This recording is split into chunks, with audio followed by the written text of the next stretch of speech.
Est-ce que le format communicationnel utilisé au Gabon convient aux Gabonais? Non. Nous sommes d'accord? Nous dirons non. Que faut-il donc faire pour que les Gabonais se retrouvent donc dans les différentes réalisations, dans les différents concepts, dans les différentes actions qui sont mises en place pour essayer d'améliorer le vivre ensemble, pour essayer d'améliorer le quotidien de chacun? Il y a quelques années encore, j'ai assisté à cela, lorsque j'étais journaliste, oui.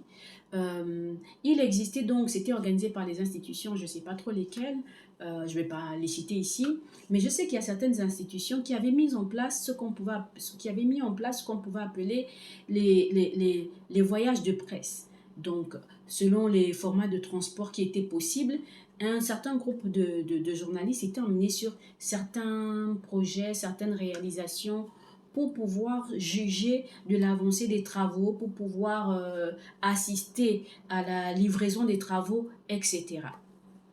Euh, Partons de ceci. Je pense que ce concept, il était bon et qu'on devrait revenir à ce concept.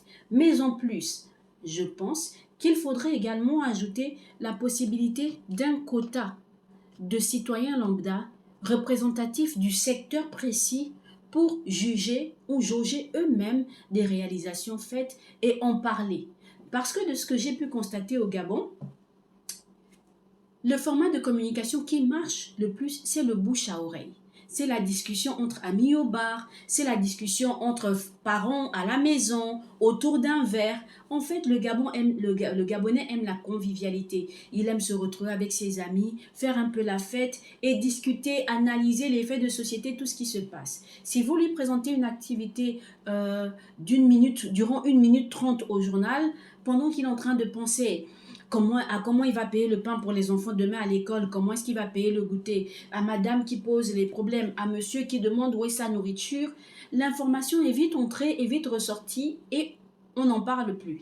Tandis que lorsque ça passe du bouche à oreille, quelqu'un a assisté à quelque chose et qui s'assoit avec les autres, qui l'en parle, il va en parler déjà devant 3 ou 5 personnes, ces 5 personnes vont aller en parler devant 5 autres personnes et encore 5 autres personnes, et si vous êtes parvenu à les convaincre, alors là, vous aurez une bonne communication. Alors là, votre but, votre objectif sera atteint. Alors là, vous marquerez les esprits. Alors là, nous sortirons de la situation dans laquelle nous sommes.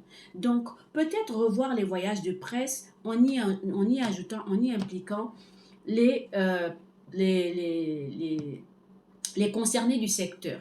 Je vous en dis plus tout de suite.